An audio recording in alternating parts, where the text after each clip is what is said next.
So I found that my version of ADHD or whatever is like there's a lot of emotional dysregulation.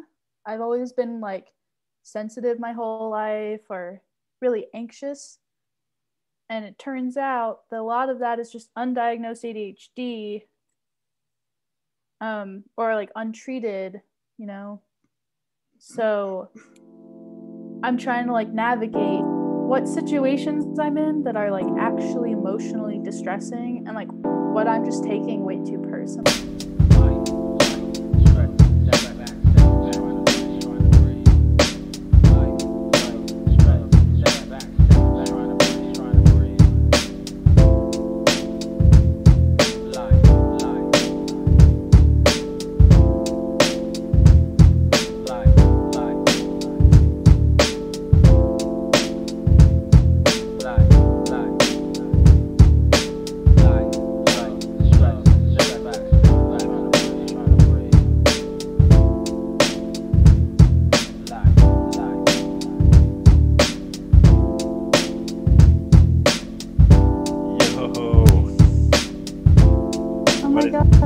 What's up, Molly? Can you hear me? Hello, yes. I like your background. Oh, thank you. I hung it up just for this. Did you make it? Yes. Yeah. Yeah. It was hanging on the other side of my house, but wanted to, have some decor. Yeah. You've got nice decorations. I thought I should do the same. Yeah. Well, welcome to the show. Welcome to the Pupil's Life. For everyone who is listening, who has no clue who the hell Molly Rapozo is, you and I are friends, and we also used to be co-workers, and now you have relocated to halfway across the world. Yes. Hawaii. Tell people a little bit more about you and like what your story is. Oh, wow. Okay. Well, as you hinted, and as I just said, I moved to Hawaii recently. That's not a really big part of who I am, but like that's where I live, so I guess that's important to cover. You grew up in Austin.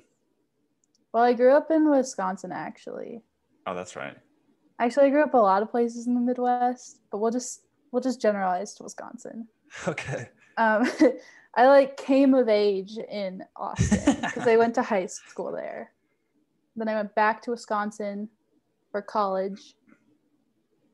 And then I went back to Austin again, which was the last time I saw you months ago. And now I'm here. Why did you, I mean, we haven't talked in a long time. Yeah. Why Hawaii in the middle of a pandemic? Good question. So my boyfriend and I were moving in with each other.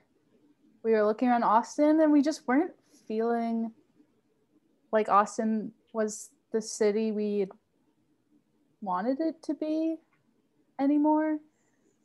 Like we were longing for the feeling of Austin that was around like 10 years ago or so. So we didn't want to do that. We didn't want to go to Dallas where he was.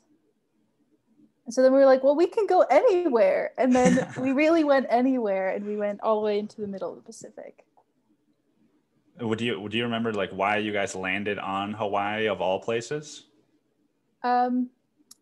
Jacob wanted to live in the tropics in some way, and Hawaii is a territory of the it's a state, not just a territory like Puerto Rico or something.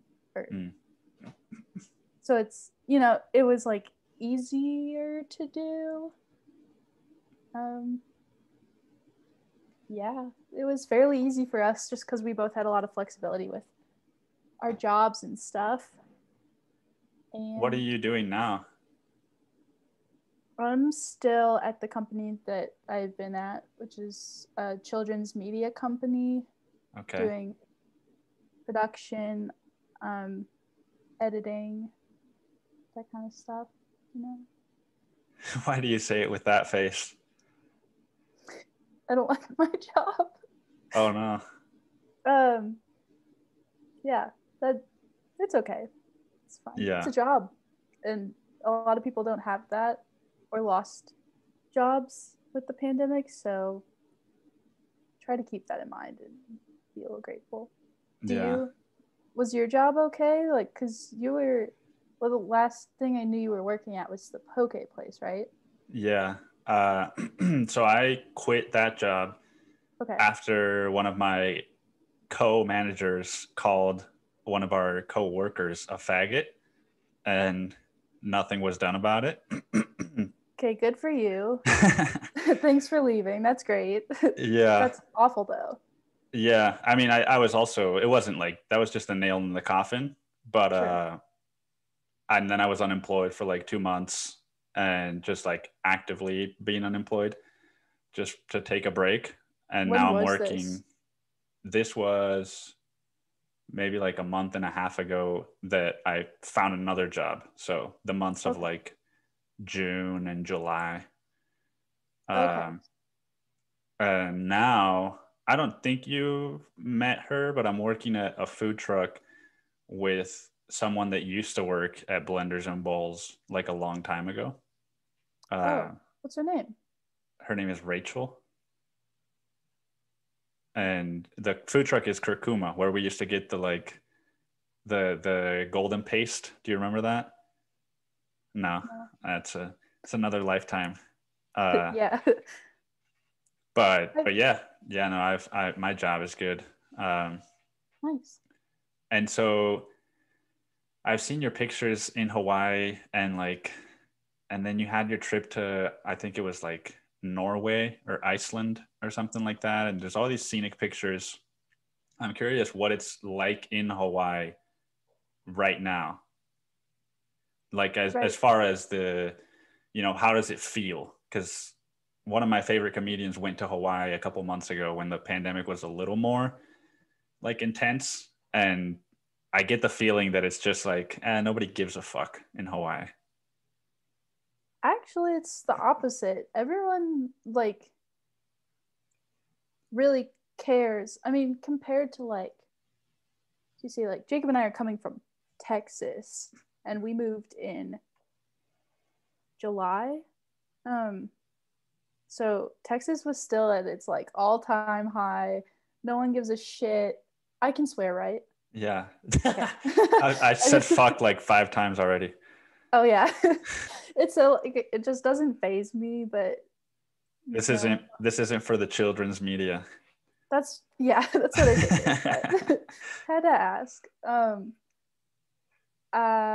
Texas was like at an all-time high, so many people were dying, no one was wearing masks, and Greg Abbott was being a little turd in terms of like, doing something about it. Whereas then we got here, we were forced into a 2-week quarantine. The government like calls you and checks in on you, and they don't like come to your house, but they're like, hey, you still in the same place you said you were going to be? You didn't leave, right? And we're like, yeah.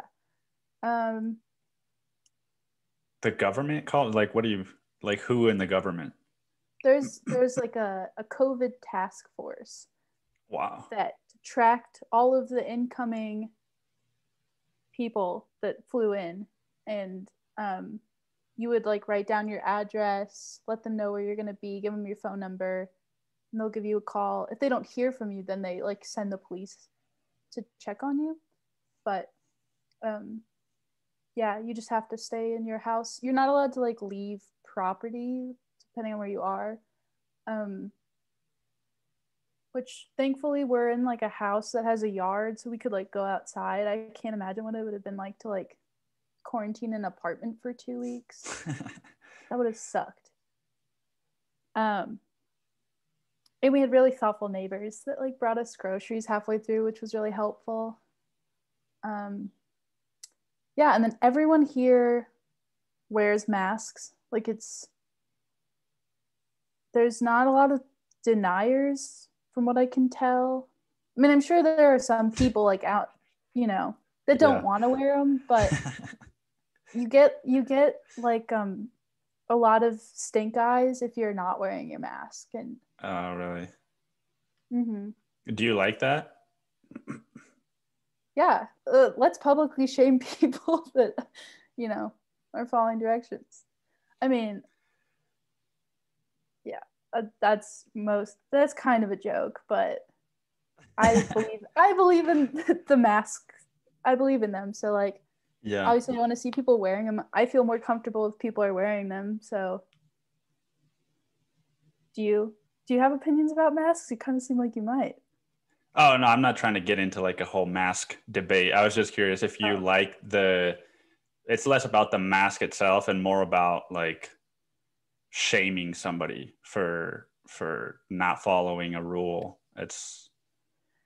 Yeah. Okay. So maybe, I mean, like shaming might have been too intense of a word, but I feel like that shaming, stink eye thing kind of comes out of like people trying to take care of each other, and community is such a big thing on the island, especially the one we're on. Like that's so weird to say, like you live, like to call your community the island. It feels like I'm talking to somebody on the show Lost.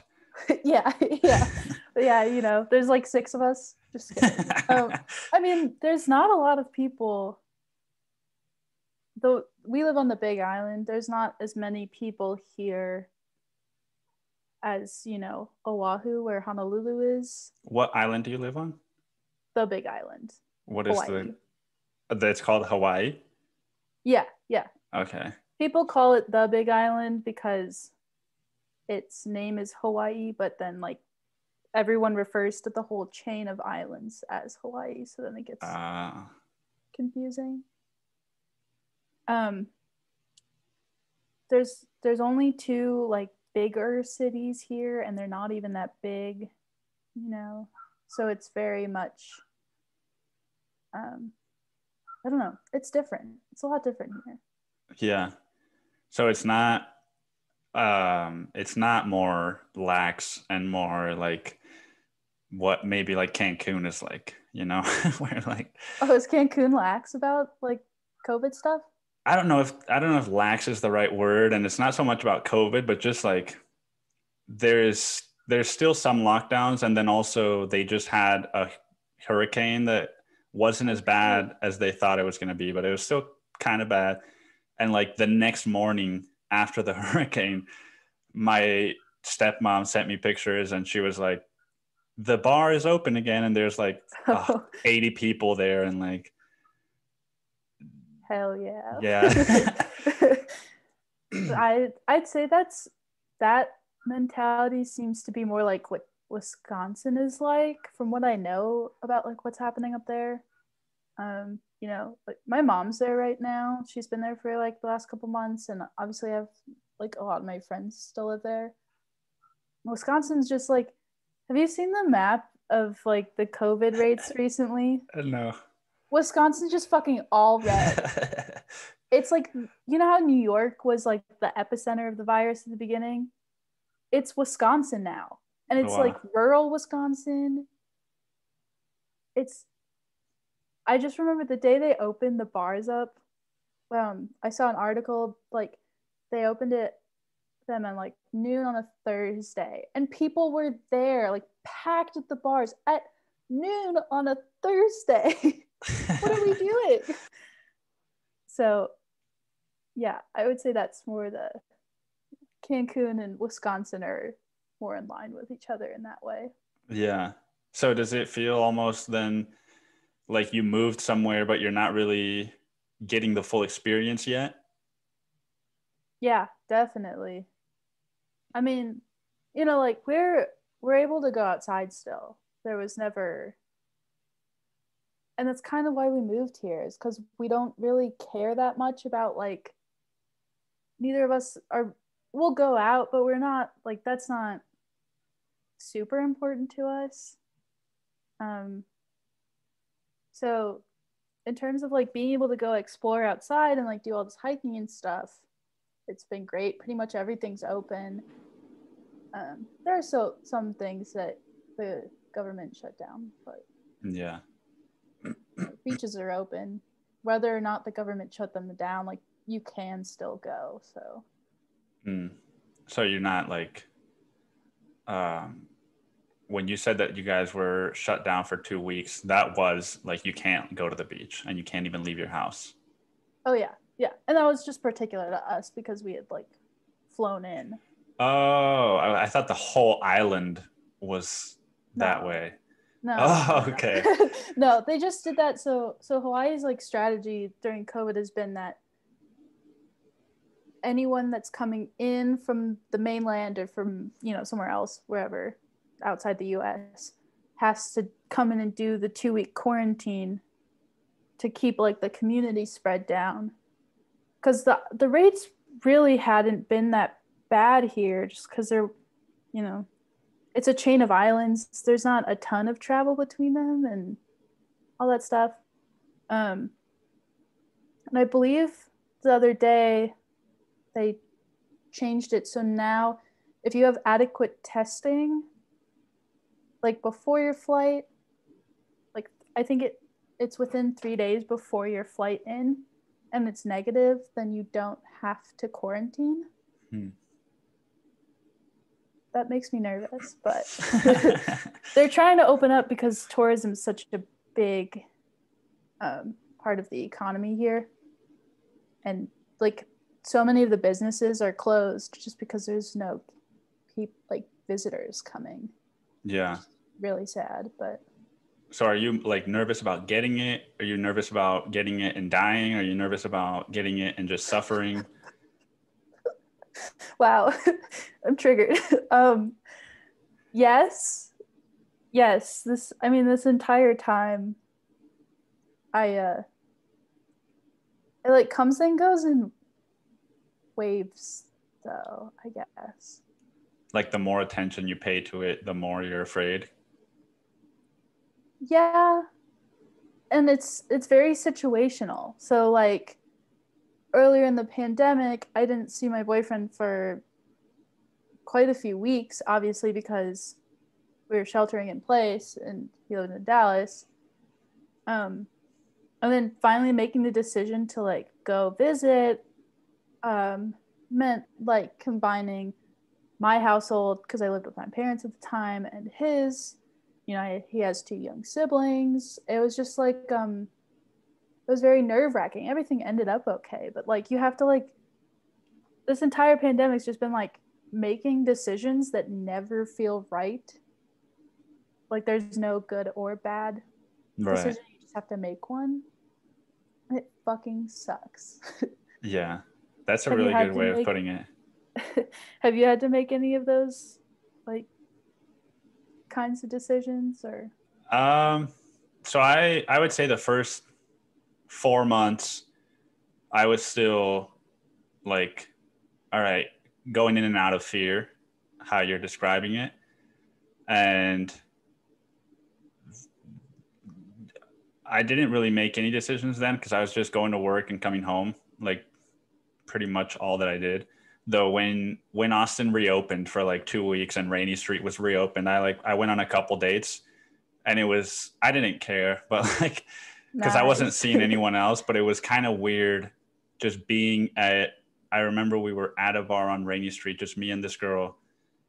And like, it just, how you said, like that felt like the right decision to me, but there's still this part of, well, but I'm not a scientist and I only have limited information. So I might look back on this 5 years from now and be like, oh, that was kind of a young, egotistical move.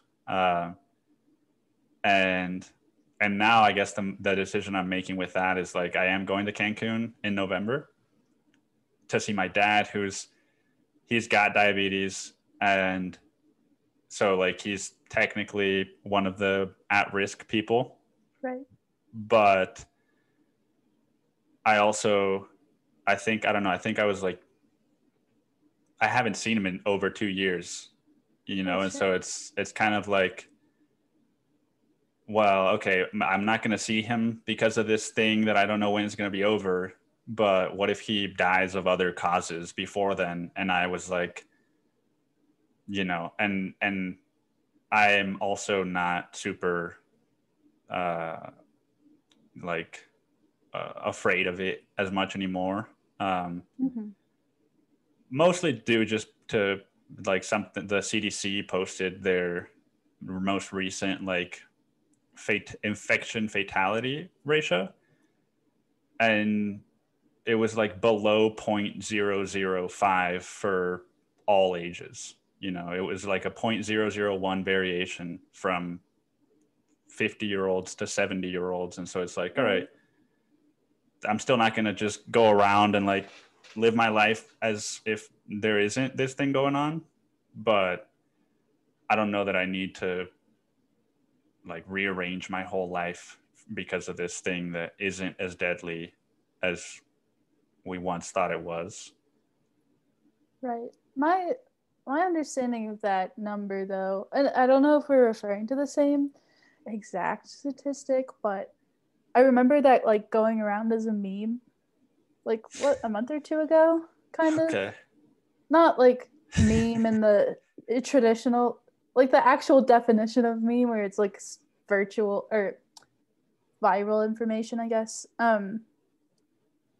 My understanding of that statistic, though, was that it was like it doesn't take into account that a lot of death certificates or causes of death that have been recorded in the last couple months are, you know, like heart failure, kidney failure, or something like that that's caused by COVID, and they can't put COVID on the death certificate for whatever reason.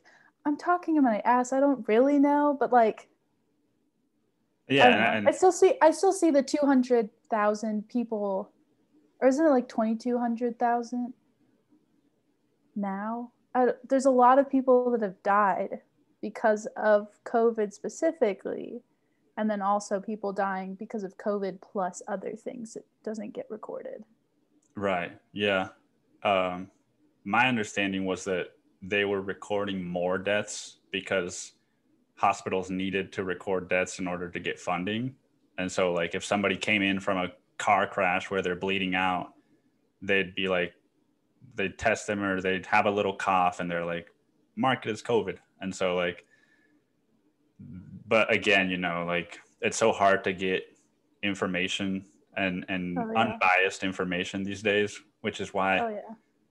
I try not to even like debate with somebody about it anymore. It's like, you know, your perspective is that it's still something you should be cautious of, and so who am I to say that just because I feel differently you should feel this way? Or that's why I was like the mask thing and like shaming. It's like, well, neither one of us is 100% sure of our side, so why don't we Right. just let each other, you know, if I'm being an idiot and I'm gonna die, then just let me die. It's better for your species. If I mean, yeah, that's like a fair point, but also I feel like when, you know, when I see someone not wearing a mask, I'm like, generally it's a really easy thing to do that a lot of people can do.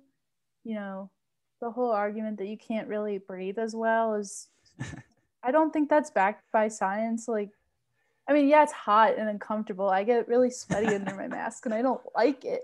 But if I can do something for other people, I know it's not for me either. Like, the mask is not realistically protecting me in any way, but just in case, you know, I can try to lessen the blow and like keep other people from getting sick. I want to like try to do that, you know? So that's just my issue with the whole anti-mask thing slash like the whole let idiots be idiots. I'm like, but they're being idiots that if, you know, let idiots be idiots if it's just gonna affect them. But when it affects a lot of people, let's be smarter. Let's try to make people smarter. I don't know. yeah, well, in that case, you know, more education on like vitamins and supplements and taking care of your immune system, like, Sure. but redirecting, I'm curious if there's any like, what's the COVID talk like at your children's media company, if there is any at all? There's a little. We had 2 stories come out back in March or April, I think, about shelter in place, and they're coded. It's stories about like animals and hibernation and kind of like, I mean, I think one used the term quarantine directly, but it kind of dances around like the point. We had another couple stories come out recently about like going back to school and what it was going to look like for students that had blended classrooms, so like, or asynchronous learning, whatever it's called. I think coming down the pike, though, we're not really covering it anymore. My boss wants to keep everything like evergreen, so stories that, she gets more worth out of stories that don't have a specific place in time. Her point was that, like, whenever COVID's over, are people going to want to listen to COVID stories about shelter in place or asynchronous learning? Not really. So what is asynchronous learning? I think that's just when classrooms have like a teacher in person, and then there are some in-person kids, but there are also kids on Zoom. Oh, wow.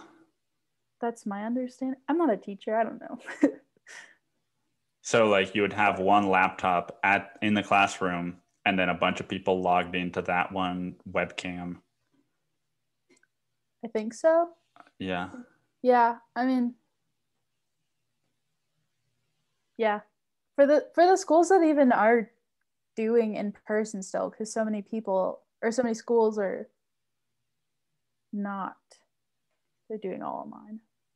I know a lot of Austin high schools are pushing for completely remote learning, like my high school, or my old high school is, and Austin High is, because the schools were making teachers come in even though families had the choice, just to support the kids that were coming in person, but they were making like all teachers come in when you don't really need that full faculty. And a lot of the teachers, my friend's mom is a teacher in our district, and she has pre-existing conditions or whatever. She's one of the groups that you should be worried about. So basically her choice was to get fired for not coming in, or going in and like risking her life at school when she could realistically do it online. There's so much wrong in the world, Nick. There's so much. And yet I feel like, I'm surprised to be hearing this from you, because your social media you're great at like not doing any of this on social media. Maybe you are consuming it, but from looking at your profile and your stories and all your posts, there's, I think, virtually zero talk about politics. How do you restrain yourself from, being another one of the people that's just shouting their opinion? Yeah, well, you want to, I'll let you know a little secret. Deleted all my social media Saturday? Like fully deleted the accounts. I've deleted the apps off my phone before, but that doesn't do shit. So okay, I pulled the plug. I am out of the matrix. I'm so happy you brought this up, because I was kind of excited to talk about it. Social media in general, but yeah. Have you watched The Social Dilemma? I haven't, because I know that it's going to make me like more anxious about social media, and I don't want to feel that, but tell me about it. Okay. So first of all, I just want to say I've had a very contemptuous, is that the right word? Love-hate relationship? Yeah. With social media forever. And I don't want to say that like the documentary convinced me to do this. It helped me like pull the plug this weekend specifically, but like I've been thinking about it for a long time. There's a lot of factors in my life flying around that just make it feel like it was the right time to just get the fuck out. But the documentary, I actually kind of hated the documentary too. Hot take. Netflix like really loves to make their documentaries like super fucking dramatic. And just like over the top. Even though some of the information there is cool, or like some of the footage, like we watched 2 Netflix original documentaries this weekend, My Octopus Teacher and then The Social Dilemma. Okay. Both were just dramatic as fuck and annoying. But so The Social Dilemma, you know, it basically, there's a bunch of interviews from a lot of people that are high up in the tech industry. So like engineers at Facebook, Instagram, Twitter, Pinterest, people that are in charge of like, or were in charge of the monetization efforts of those companies early on. So basically like the people that created the shit that makes us feel awful. And then they're all just telling you how it just kind of escaped them and how it's out of the hands of like everyone now, which I would argue it's probably not, but like yeah, they're just, it's all these people that have like created this stuff and they've all stepped away from it and they're like, you should probably too if you can. And then the filmmakers added some like weird dramatic narrative scenes with this like super cringy AI villain that's like controlling this teenage boy through his phone, and he's like, oh, Ben hasn't checked his Instagram all day, let's turn engagement up, show him this ad for these cool sneakers. But like, which is like kind of what happens, but the personifying the AI guy and like the actor that did it is just like super fucking cringy. And it's like half the movie. Like if you just cut that out, I would have liked it a lot more. Yeah. And so you say this weekend specifically, not because there's something going on this weekend, but just because you watched it this weekend? Yeah, just because I watched it this weekend. I had been like, I always, every couple weeks or months, I'm like, oh, I really need to like, I'm spending too much time on this. It's not good for me. I don't feel good about myself. And then I'll like take it off my phone, but I'll still check it on my computer or like, you know, I never like fully free myself from it. And I don't know. I just like watched the documentary and I was like, I just like, I don't really have a career that's dependent on social media. Like, you know, you on one hand, you've built yourself on your platforms and you market yourself that way. I feel like if I was in your position, if I had done, I've tried to do that and I never get myself to like do it well.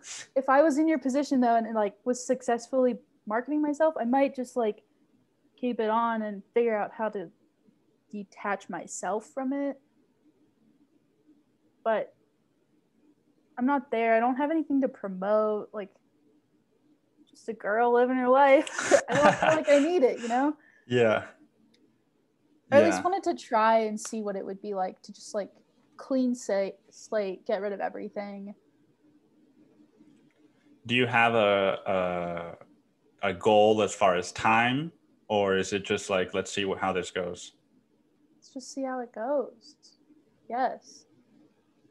Like, I mean, I could see myself coming back to it in the future if I had work to promote, maybe. But it's taking me out of doing like creative things and just a time suck for me at this point. I don't have anything to show because I spend too much time not working on my creative stuff. So yeah. And what are some of the creative things that you're working on right now, or that you want to start working on? I always want to write, you know this, Nick, and I'm so bad at like sitting down and doing it. So I'm trying to circumvent that and build like a creative process with everything I like, so that my writing comes from there more. What do I you don't know mean? if you, so like I'll know I have to write. I haven't written in a while, and I'll maybe finally get myself to sit down and do it. And I just stare at it. I'm like, I have nothing to say, nothing worthwhile. And I think I just like put too much pressure on the act of writing rather than like letting it really come from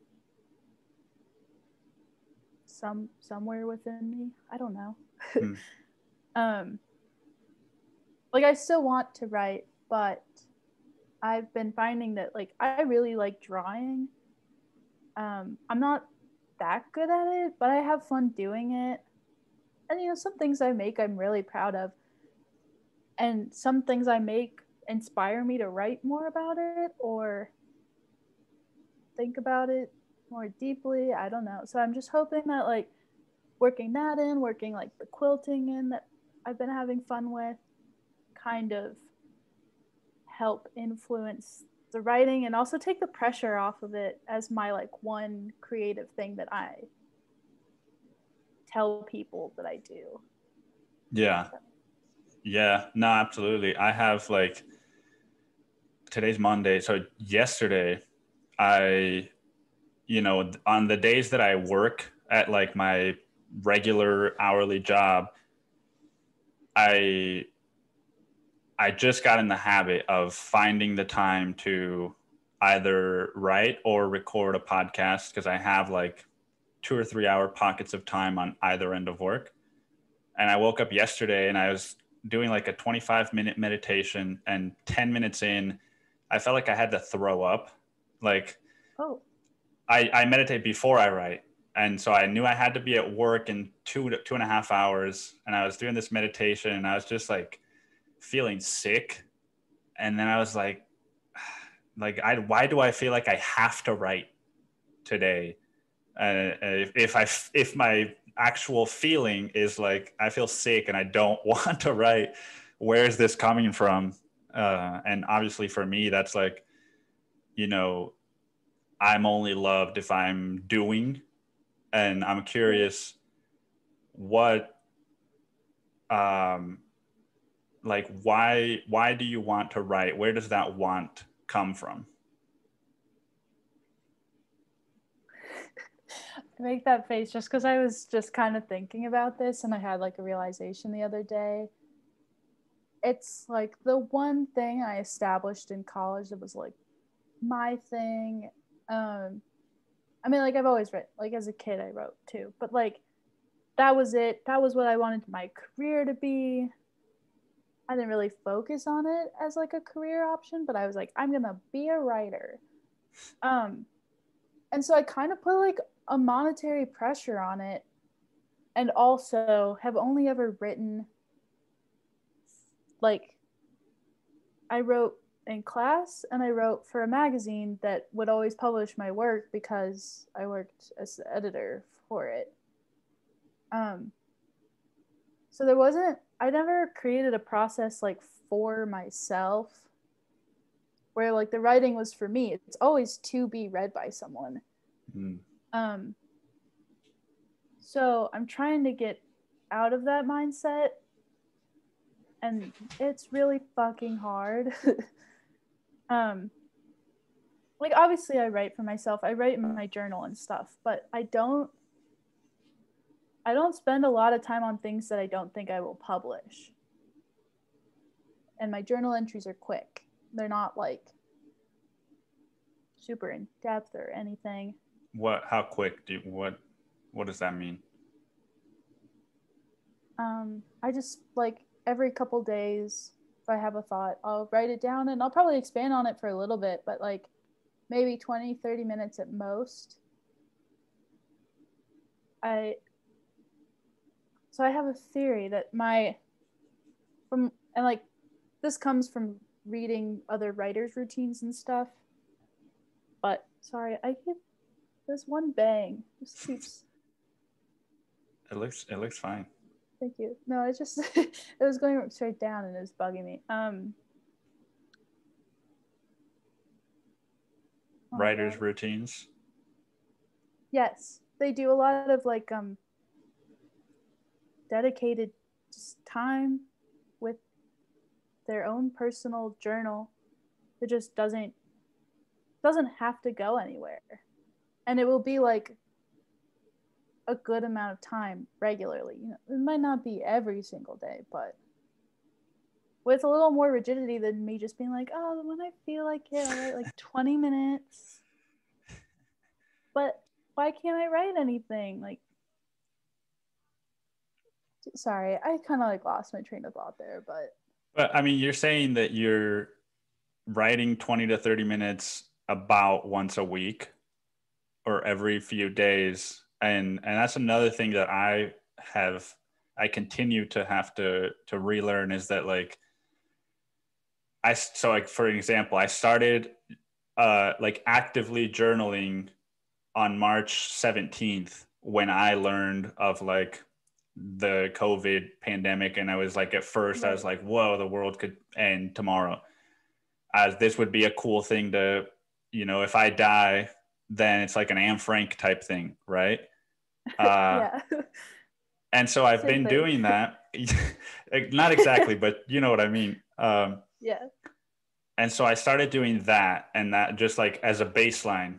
And then on top of that, I was writing articles and also for like longer books. But when I wouldn't write articles or when I wouldn't write for the books, I was like, fuck, like I'm a piece of shit. Like I'm not writing anything at all. And it's like, wait, so now like writing once a week in your journal isn't writing at all, is not writing at all. And like, you know, so I feel like your threshold changes. You know, you start journaling and you get used to it and you're like, I need to do more. And so in a way you are writing. And I would say journaling, which is what you categorize as something you wouldn't publish, is more valuable than any other kind of writing. Right. Absolutely. I think what I was trying to get at is like, I mean, would you say that the things that you write personally in your journal or diary or whatever at some point possibly inform your published work?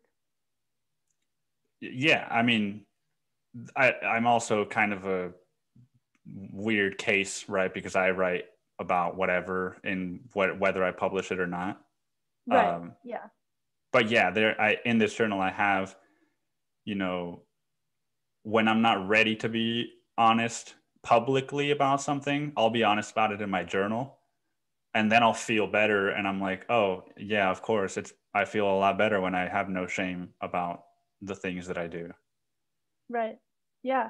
I think that's the hope for writers and journals and all that stuff is just to have like a place to go to really lay it all bare and give your all into this private space and then have it possibly inform or, you know, pull threads of it later for that stuff that when you're ready to tell something that maybe is really vulnerable to you, or you know, you've like marinated on some idea that you had. I don't like using the word marinate outside of like cooking meat. That's all I can think about. On the subject of cooking meat, I drew this thing yesterday and I really wanted to like show you. Okay. I hope you can tell what it is. It's unfinished. Your dream of being on the podcast? It looks like a juicy heart or a piece of meat or something. It's a sexy raw chicken. A sexy raw chicken? Yeah. Oh, like it's like posing, like kind of like yes. It looked a wing. Yeah. Those are drumsticks. Yeah. Jacob said, "Don't lie." You know. My computer has flux on it where it turns everything orange, And so Oh, yeah. the color might be why I thought it was like a heart or meat or something. Yeah, well, it is purple and pink. I drew Okay. it in like fun colors. Okay. So it's like a rotten piece of chicken. I'm kidding. Maybe. Maybe. I mean, I think purple and pink are kind of sexy colors, That's especially very in that true. combo. I wanted to draw a chicken last night because I thought of it. And I just Googled chicken, and all that came up was like cooked chickens. No, like whole live animal chickens. Mm. And then this like raw chicken in like a sexy pose came up. So I decided to draw that one. See where it went. Is that finished? No. I kind of gave up on it. We decided to watch the Pineapple Express movie. Have you seen that? It was one of my go-tos. That makes a lot of sense. that checks out. Yeah. Yeah. We watched that instead of finishing that. So. And so going back to the journal, Yeah. do you feel like you are laying yourself bare and sort of being honest in your journal, or is there still a part of you that feels like you could push even more? I'm definitely my most honest in the journal, but I would agree with that like I could push myself further. Like I'm not saying like share an entry, but like what kinds of themes or things do you talk about? You know, like, oh, this thing that's going on with me and Jacob, or like relationship stuff, family stuff. Yeah. I mean all of it. I definitely tend to unpack a lot there, and I've been unpacking a little more recently because I got diagnosed with ADHD a couple weeks ago, which makes a lot of sense if you know me. I thought it was really funny when we were first like organizing this, and I was like, you're like, oh, I put it in for 2 hours, we don't have to talk that long. And I was like, well, you know me, I could literally keep going all night. Yeah, I feel like psychiatrist was like, does ADHD surprise you? And I was like, no. Also, my dad and my brother have it, so that's like it's genetic. So I've been unpacking a lot there, which is actually really helpful because so I found that my version of ADHD or whatever is like there's a lot of emotional dysregulation. I've always been like sensitive my whole life or really anxious. And it turns out that a lot of that is just undiagnosed ADHD, or like untreated, you know.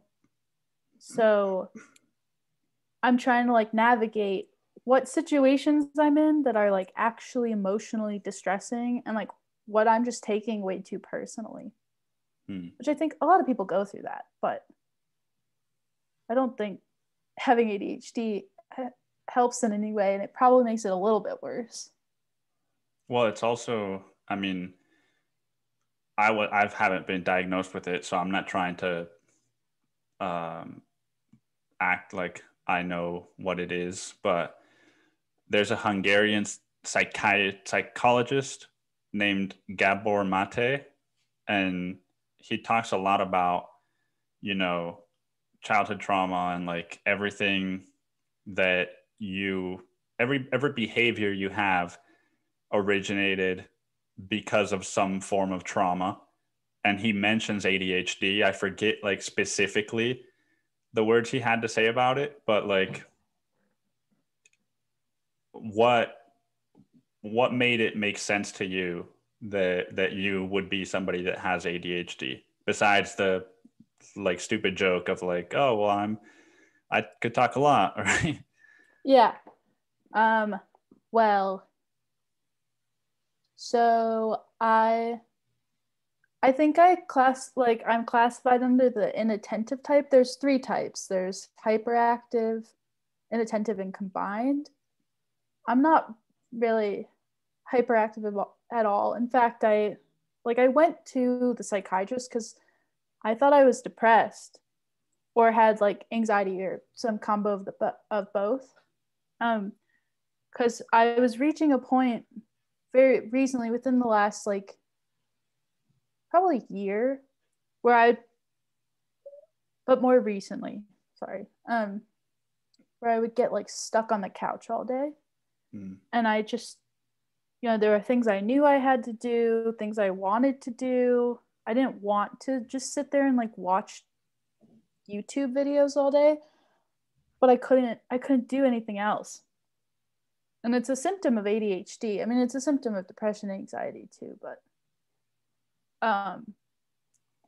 if I said it's also a symptom of trauma, would you agree or disagree? Yeah, I'd agree. Yeah. I don't know if it's trauma in my case. I'm confused on what you are trying to get at.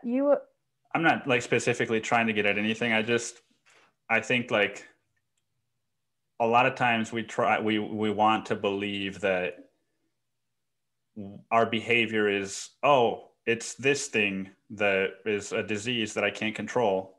And I'm not saying that's what you're doing, but that's why I'm asking. I'm just curious, like what you've learned and what your perspective is on ADHD.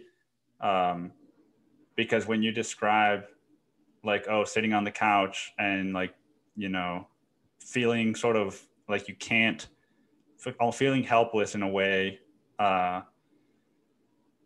this guy Gabor, his definition of addiction is doing something compulsively, meaning that you can't stop, and something that isn't ultimately doing you any good, that you crave and that provides temporary relief. Right. And so like when you're asking people like, oh, do you identify as an addict? Most people are like, oh, I don't use drugs. But it's like, I even have some of those days where I'm on my phone like 7 hours, and he says, the way to combat that is with compassion and to look at your childhood. And I'm curious, like if you've done that part of it, because you said you've been unpacking this in your journal, like. Yeah. I mean, I think I've been looking back at a lot of things with like the ADHD lens on, which I think, kind of can rewrite things, or like, I could blame some kind of trauma on the ADHD, but it could really be just like its own thing. I don't know. There are plenty of things from my childhood that definitely like traumatize me to this day. Still are things that like I just get agitated about really easily. I mean, like I had a really great childhood. My parents are lovely people, but everyone has things. I was bullied in middle school. Parents aren't perfect, siblings aren't perfect. Like, there's a lot of shit to deal with as a person on the planet. As a child, too. Yeah. Yeah. There's so much to perceive. And I don't. You know what? Actually, I'm thinking, like, going back to social media and stuff, too. You and I are both. What year were you born? 95. Okay. So you're technically a millennial, right? And I'm technically Gen Z. By like a year or something. Yeah. Yeah. But still, we both grew up. We're like the first generations to grow up with social media in our lives very early, which I think also plays a huge part in like why we're all coming to terms with the fact that we're like majorly fucked up. Right. That makes sense. Yeah. I keep not answering your question, and I know that. I'm very sorry. No, I'm trying to gauge, like, because I don't want to make you talk about something if you're not comfortable talking about it. And so if that's the case, you can let me know. But otherwise, I'll just keep asking super personal questions. Go for it. What was your relationship like with your parents when you were a child? Like, what were the dynamics like? Well, my family's always been really close, and like we always got along really well. We still do. We're really close. It's just a lot of people. Well, first of all, 3 people in the family have had undiagnosed ADHD their entire lives. And then my mom's dealing with all of us, which is kind of nightmarish. Like, especially because it presents very differently through all of us. And there's a lot of research on like the differences between men and women with ADHD too. So there's kind of like a shit show. Plus, you know, both sides have addiction in the family, like familial issues all around. I don't know. Like, even though we were close, I keep saying we are still close. My mom's gonna watch this later and she's gonna be upset with me. We are close still. She won't watch it because you're not on social media anymore. I told her about it right before this thing, though. I'm supposed to send her a link later. When you say your mom was dealing with you guys, what do you mean by that word? I mean, we were like dealing with her too. I don't mean that she just had to, like, she was just managing us all and we're all crazy, but she's also like, I'm sorry. She was a stay-at-home mom. So, you know, she's kind of running the house. My dad worked a lot when we were younger. And he commuted to Chicago. We lived 45 minutes outside of Chicago. So he's working like really long days, plus a 1-hour commute both ways. And he was sent out on like business trips a lot. So he's traveling a lot. And then I would classify both my parents as very reactive people. I would classify everyone in my family as very reactive people. Honestly, it kind of presents itself a little differently in all of us. But we are very quick to be agitated. Agitated by anything. So what my theory on all of this, after like unpacking our families, you know, my parents were both very stressed out when Matt and I were little. Oh, that's my brother. And so, like, obviously that's just fucking hard. That just sucks. Like, parenting's hard. Life is hard. And then Matt and I's model for like dealing with stress was a lot of like angry outbursts.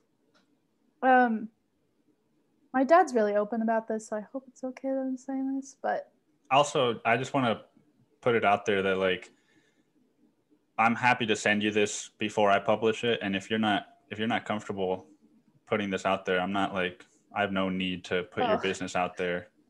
Okay. Yeah. Thank you for saying that. Yeah. I think, you know, he's changed a lot in the last couple of years. He's pretty open about how he's like, you know, how yoga and meditation have changed his life. Also, his diagnosis, ADHD, really changed his life for him. You know, getting medication and therapy and help for that. So I don't think that's really a secret. But I mean, there's so many like disclaimers. They were never abusive people. You just have like stressed out parents that, you know, have angry outbursts, and you have kids that are like picking up on that, like, this is how I react to stress. Also, it's the early 2000s. No one was like woke yet. No one knew like, you know, there wasn't a lot of talk about like dealing with your stress in the healthy ways. I feel like Yeah. it's a very new thing that we're all going through.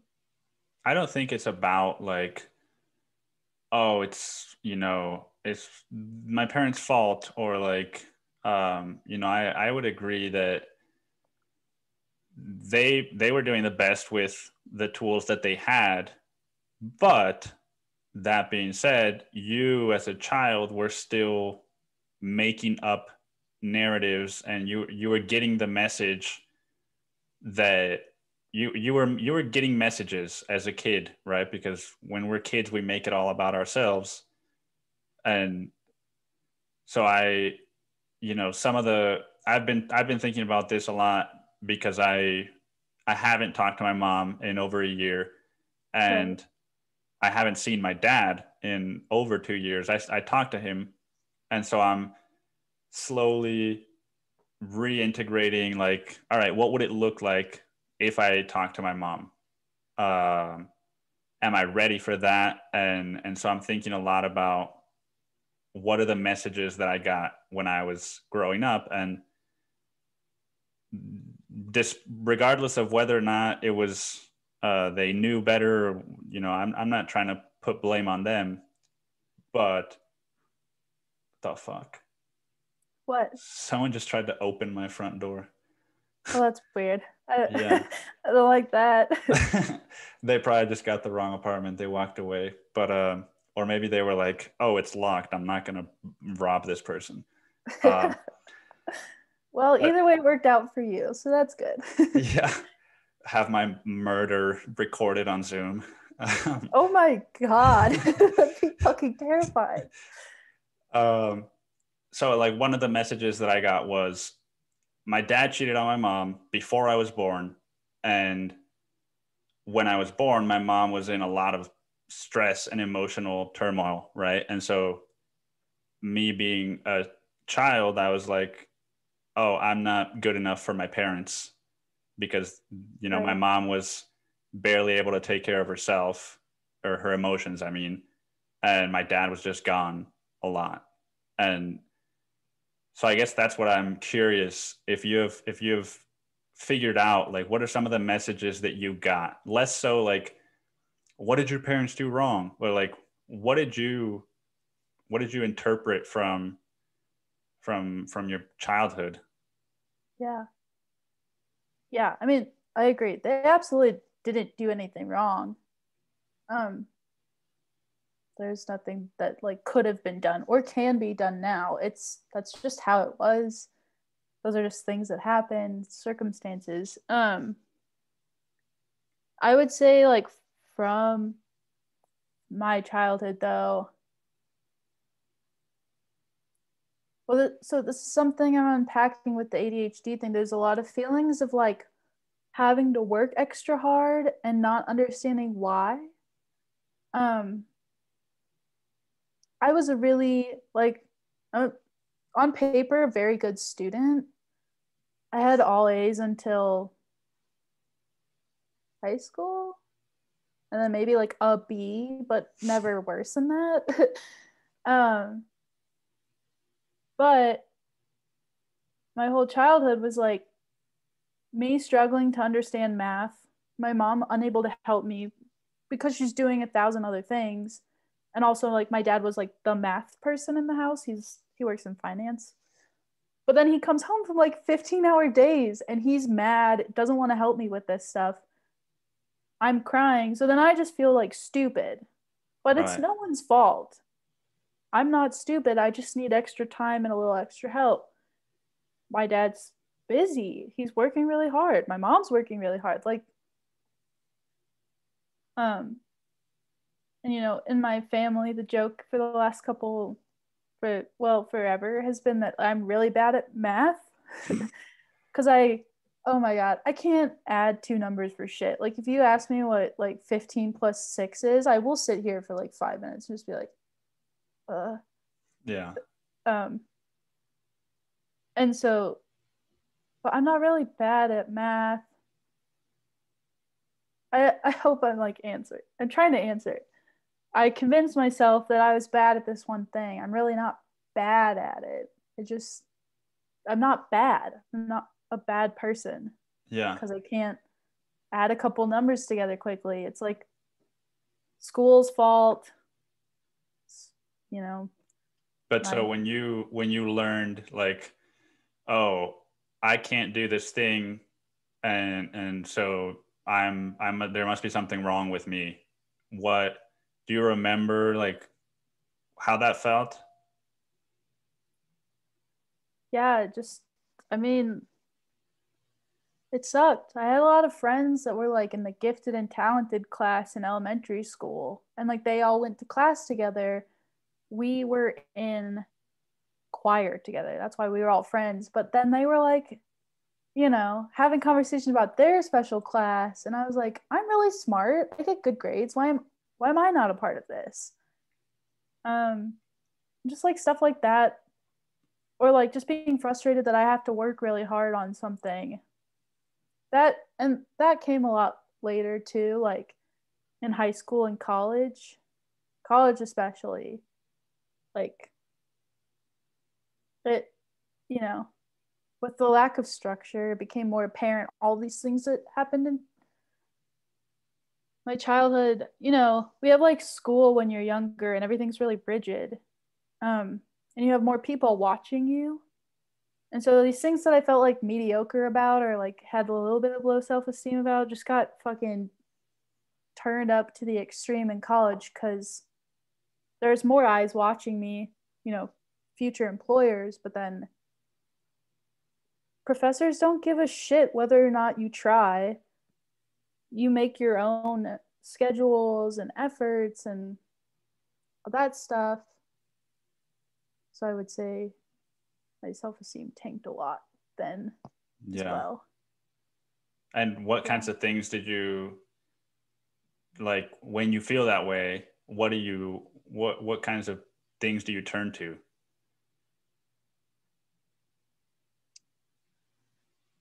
I don't know. When I'm really stressed out, I just shut down. Just something I'm trying to work through. I think I've realized recently that because I grew up with like stressed out, angry outbursts, that was my way of dealing with my frustrations for a really long time. In the last couple of years, it's those kind of outbursts from anyone, whether it's someone I really love, whether it's in a TV show, whatever. People like being agitated and yelling stresses me out to no end. Like I really just get pent up. So I've kind of veered away from that, but my coping mechanism now is to just like turn inward, get really quiet, but it's because my brain's like on a loop, like you fucking suck, you're the worst. It's just like going at it. Yeah. I forgot what your question was. No, you answered it. Okay. Yeah. So I guess like, is there any part of you that thinks that the ADHD is related to that? Yeah. I mean, from what I'm learning, from what I'm reading, is that first of all, there's this emotional thing. This emotional thing. I don't know why that came out so southern. Oh my god. This emotional thing. I'm not even from the South. What the fuck? This disorder. Emotional thing. It's called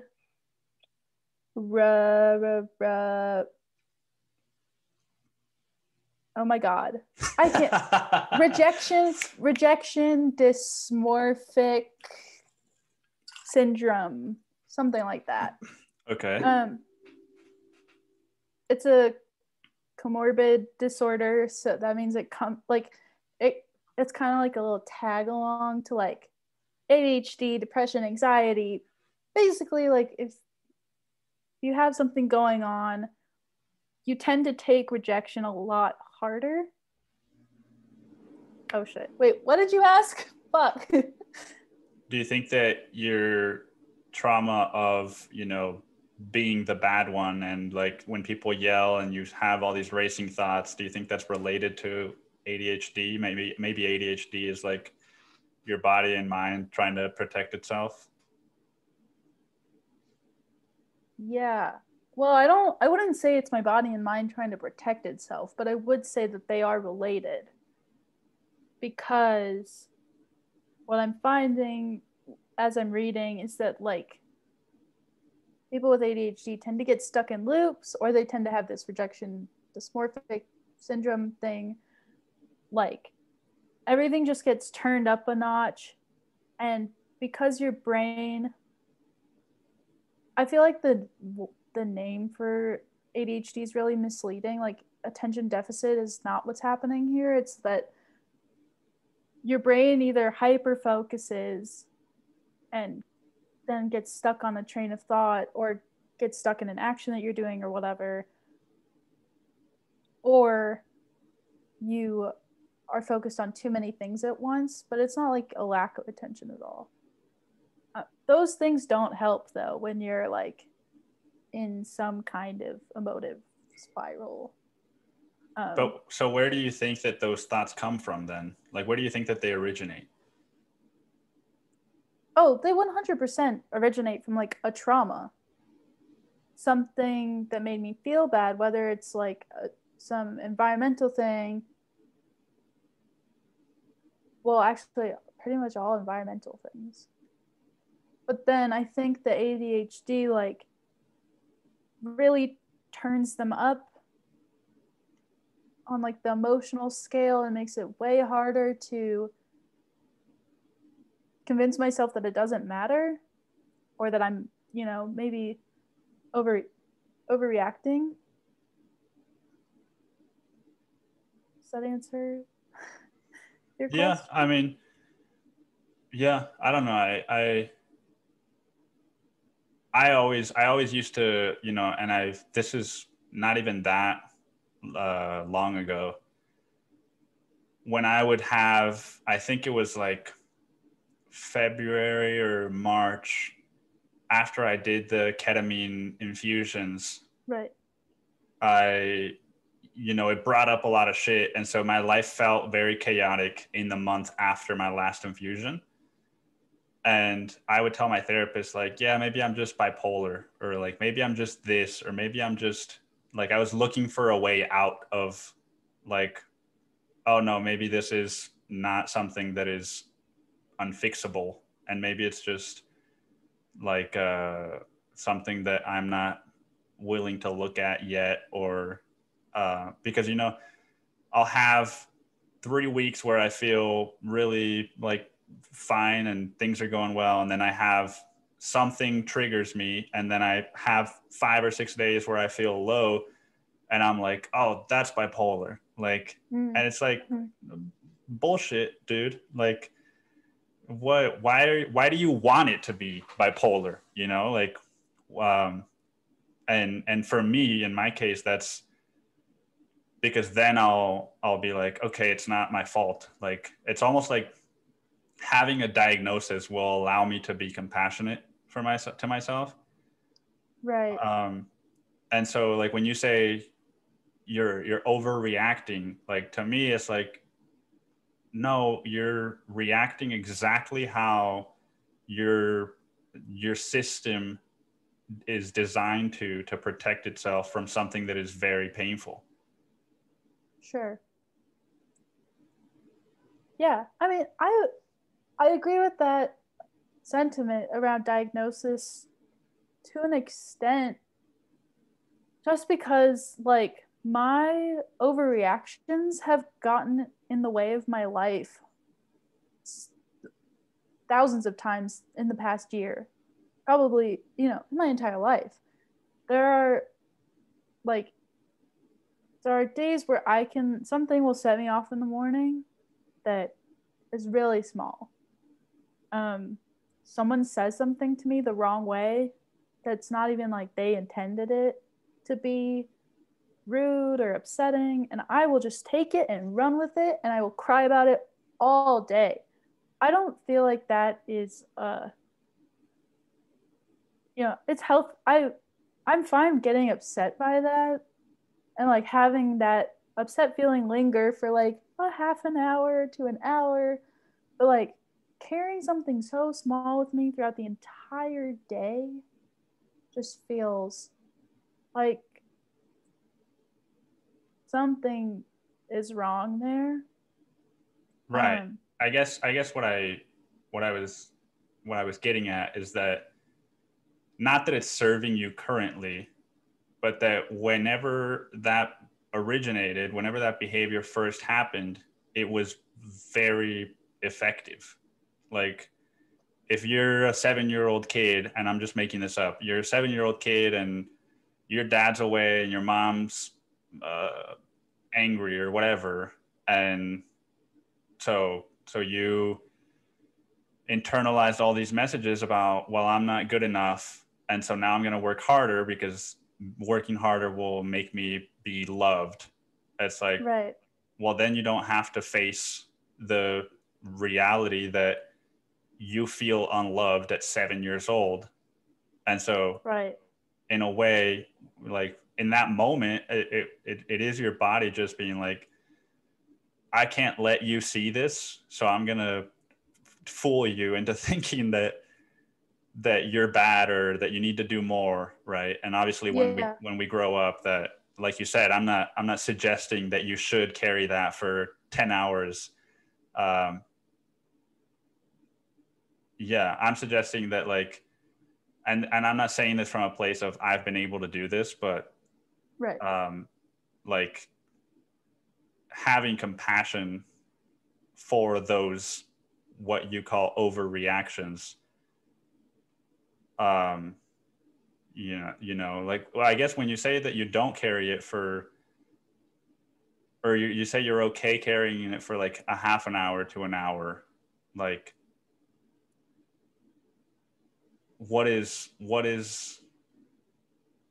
the difference for you between, like, why does time matter so much? I mean, that's a good question. Because I obsess over time, and like you go for a walk and then you're like, I need to get back. And it's like, for what, motherfuckers? Like, to go on your phone again? Yeah. Oh my God. Yes. That's so funny. I love that. I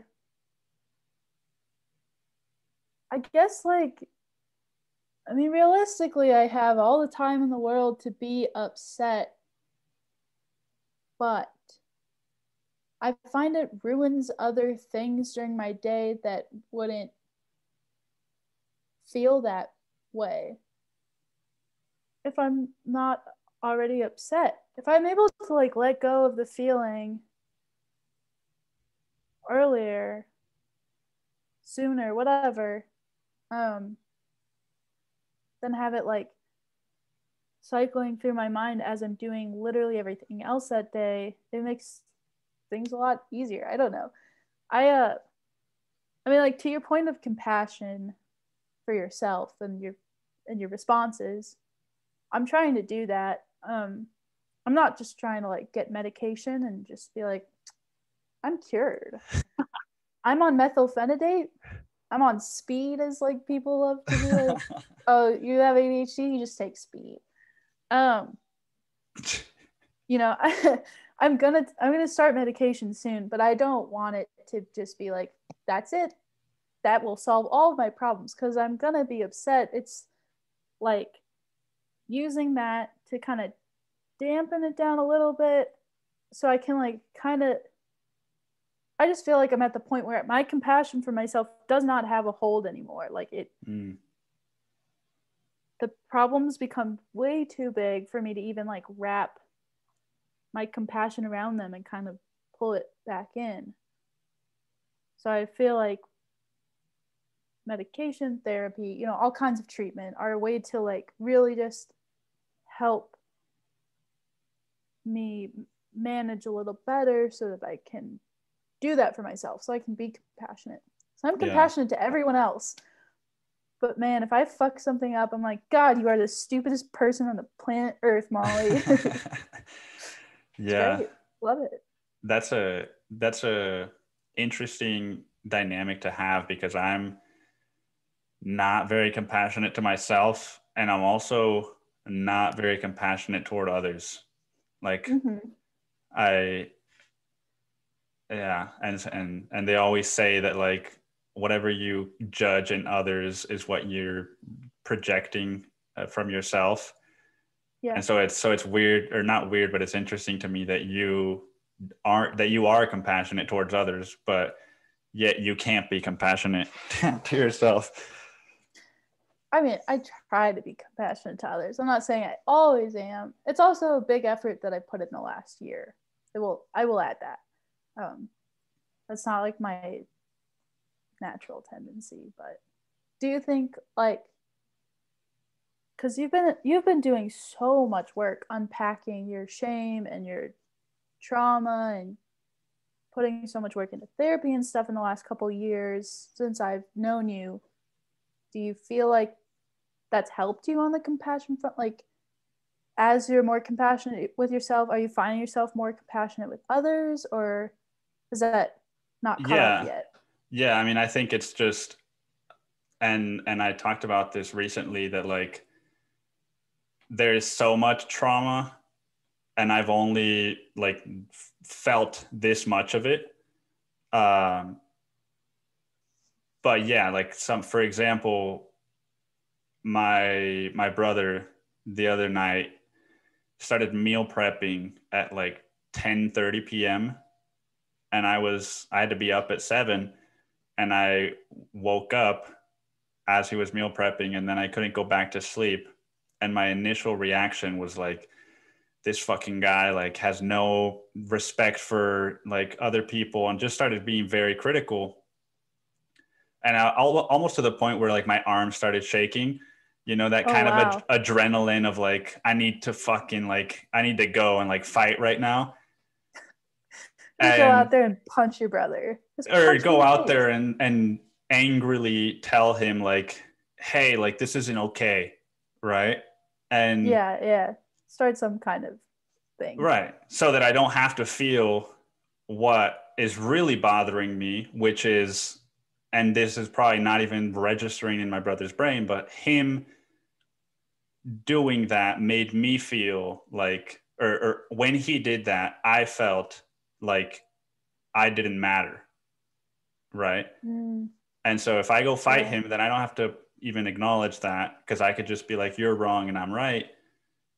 And I didn't go to bed until like 2 a.m. But I didn't leave I didn't go talk to him, because I knew right now is not the time. And so the next day I brought it up to him like, hey, do you think that we could have like quiet hours after 10 p.m., meaning not that you aren't able to use the kitchen, but just like, let's try to be mindful of our noise level after 10 p.m.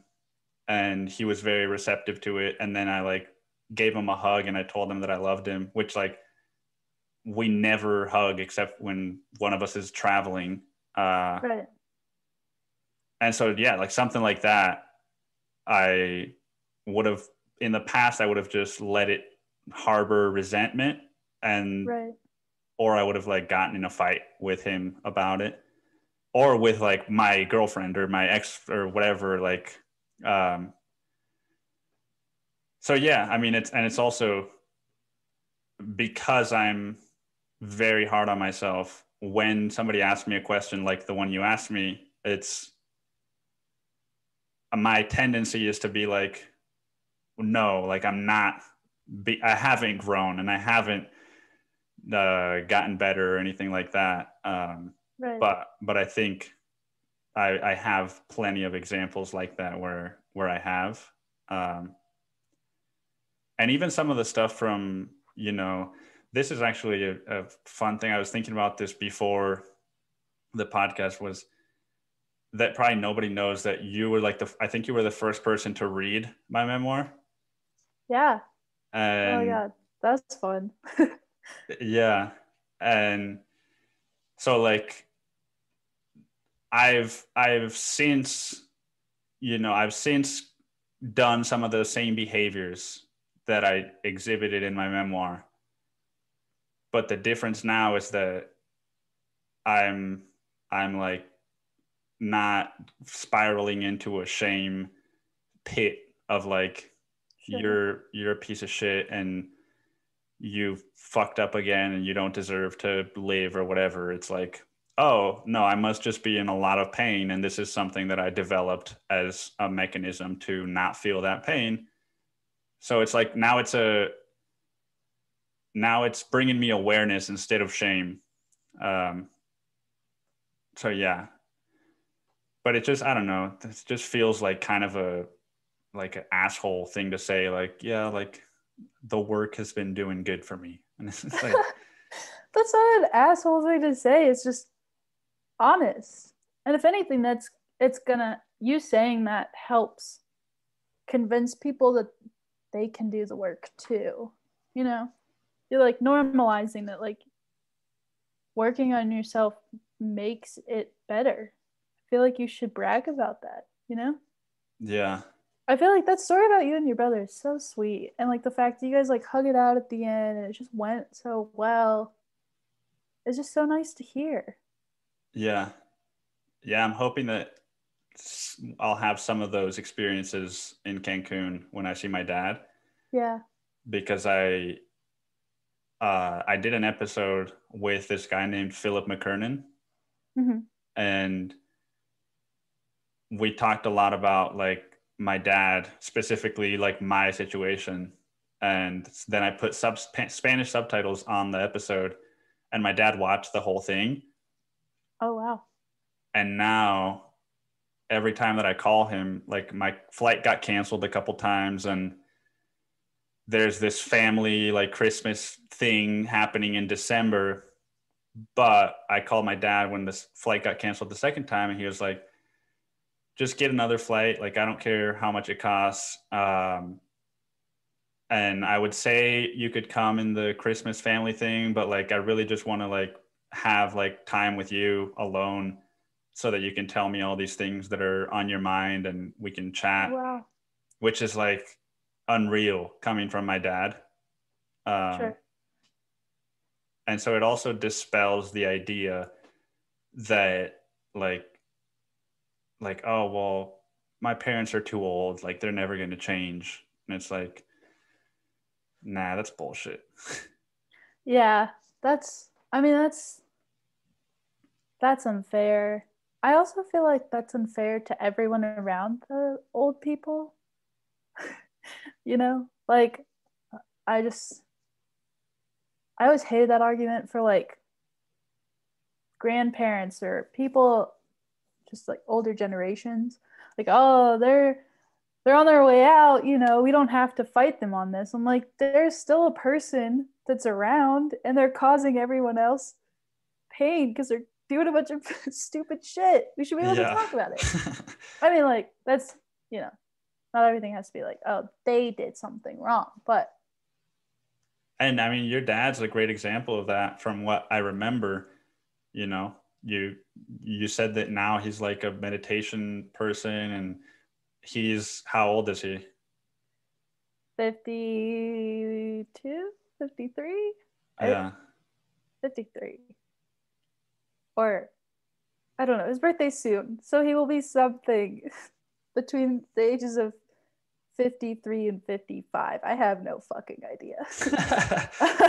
um, yeah, he has done so much work in the last like 5 years. And we were actually just on the phone the other day. You know, he's been really great to talk to with the whole ADHD diagnosis as well, because, you know, my brother has it too. But what's different is that Matt got diagnosed when he was in high school. He was 16. He's been through college with accommodations, medication, all this stuff, therapy, whatever. Um, My dad went his entire life until he was 50 without knowing all this stuff, not really doing therapy or anything. And so, he's like in the workforce with this. So I feel like he understands a little bit better what I'm going through. Not that Matt wouldn't, but like, I don't know. College fucking sucked. and like, and navigating work right now with this new diagnosis is also really hard because a lot of stuff at work is just kind of crazy and up in the air and in transition, which can be really hard for people with ADHD. So it's, yeah. But we were on the phone the other day and he was out of nowhere apologized for being like reactive when we were kids and being angry. And I was like, I can't hold that against you. I know that like you and mom both just had so much to deal with. Like you are adult humans in the world. We all had shit. I don't hold it against you. I mean, it wasn't my favorite thing to experience. But and then he just kept apologizing. Like he's just so aware of how it affects people now, especially as he unpacks like his childhood. How did it feel when he apologized? I mean, he's apologized for that before, so it wasn't like a brand new revelation. I also have always kind of gathered in the last couple of years that it's on his mind a lot and he feels bad about it. But even though it's not a new thing, it still was like, it's always nice to hear, you know? I guess, how did it feel the first time that he said it?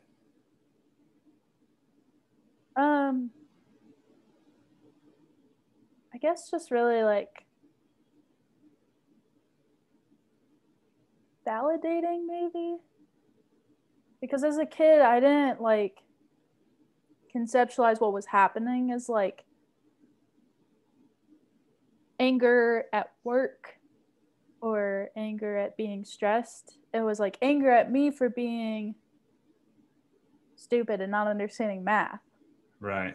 Or not getting help from my teachers while I was at school, not taking enough action on my end, something like that. As I got older, I worked through that on my own. I'm like, okay, obviously that wasn't about me, but it is helpful to hear him tell me that in no way he ever wanted to do that to us. Like that was like a decision he made to be mean or angry. It's just an effect of his childhood trauma, all that stuff. Yeah. He's mentioned to me recently that like, and I really respect this about him, is that, he's in a big like finance firm in Austin. It's a very like fast-paced place. And it's just like a business corporate setting. There's not a lot of a room for like emotions and growth, but he's really tried in the last couple years to like be really conscious of if he hurts someone's feelings, because he will, like, you're at work, you're stressed, so if he snaps at someone, he will like go find them later in the day or the next day and like personally apologize to that person and like take time out of his day to do it. And I think that's really awesome, considering that like businesses don't really, that's not a part of business or working. But he like he's aware that like the other people around him are humans too, that if he says the wrong thing to them, they can go home and like feel bad about it later. So he tries to like fix that as soon as possible if he catches himself acting in a way that he wouldn't necessarily want to be treated himself. Yeah. It's very respectable. Yeah. I it's also from, I mean, this is in the very early stages, but it seems like that's changing. The whole like there's no room for emotions in work. It feels Right. like there are a number of companies amongst millions, right? So it's not like that big of an impact quite yet, but where it's like people first and not just fucking like labor and like Yeah. resources, the whole idea of human resources. Yeah. Oh God, what a terrible term. Right. Yeah. Like we're all just machines working. Yeah. So do you feel like it's helped you moving out to Hawaii and sort of in a way having the pandemic slow things down? Has that helped you with the ADHD at all, or has it just aggravated it and made things worse? Well, I can't really say overall if it has made things worse, but my my position at work, like changing a bunch, I was kind of like mostly remote anyway. So like that didn't change anything. But like my title at work changing a lot since April. I've gone through like 4 different iterations of this role, and like different things get put on my plate. Um it's a really small company, so a lot just flies around, and that does not help me. It's not good. Um I don't know if I'd say it made it worse. It certainly did not help though. Yeah. I guess by worse, what I mean is that a lot of people have been confronted with, with a lot of their shit during this time because it's harder to distract yourself Yeah. if you can't leave your house or if it's limited. Yeah. Like, do you feel like the spotlight grew on this? I mean, clearly, right? Because you were diagnosed, but Yeah. Well, I mean, I feel like it just shed light on a lot of things, not just like me struggling mentally because of ADHD. Like, um, I was living at home since I graduated May 2019, right? And like, on the one hand, super grateful, saved a lot of money. On the other hand, oh, and I was grateful to see my family. Sorry, mom and dad, that I oh my didn't see God. at first. um, Obviously, I was excited to be home, but it did bring up a lot of shit within my family. Also, just reframing it right now, like as you reframed your argument with your brother, um, that so you telling that story just like changed so much wiring in my brain. Like during this call, I was like, whoa, I don't matter. He got that from meal prepping. Holy shit, I do that all the time.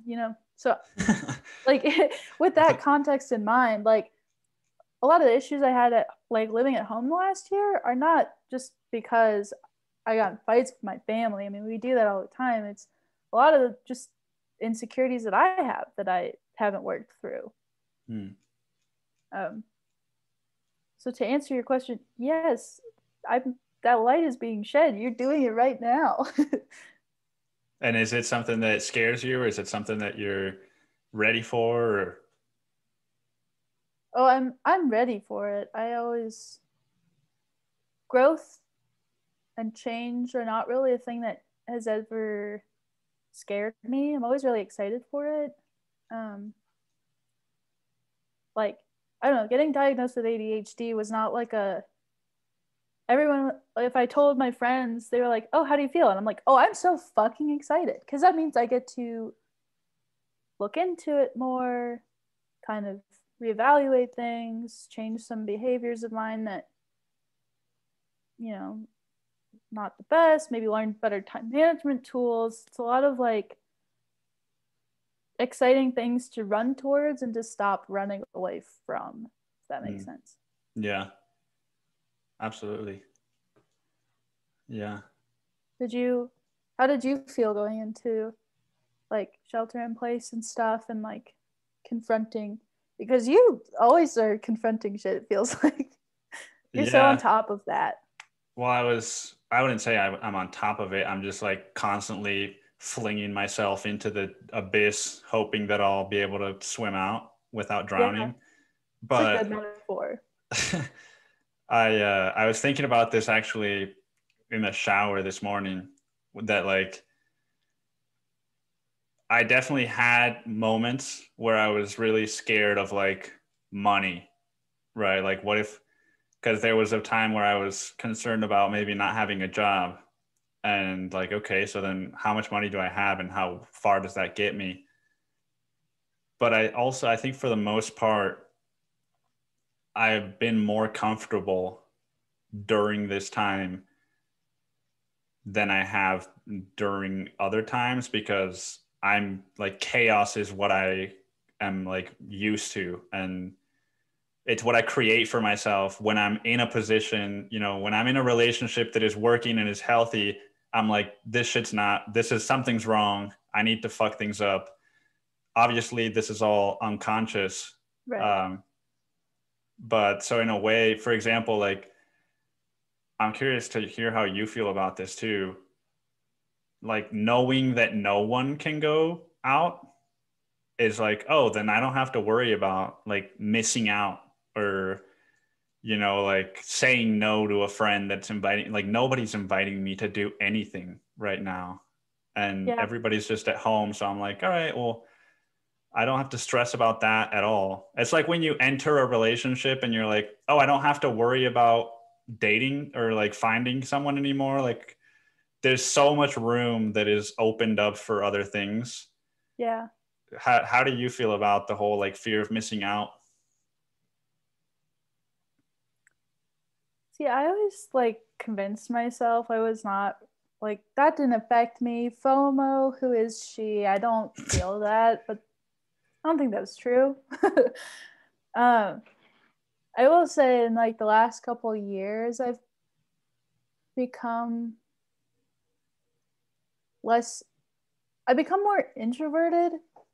Um, like my whole life, I thought I was a huge extrovert. Um, I think to an extent I'm really outgoing. That's the difference. It's not like I get a lot of energy from going out, but I present as someone that would, I guess. All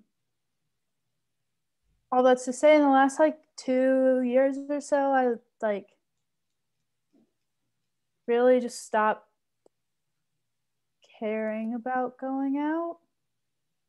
And like part of it was like that I acknowledged I was introverted. I feel better when I'm inside just by myself. Part of it was like being kind of low key depressed. And then I I don't know.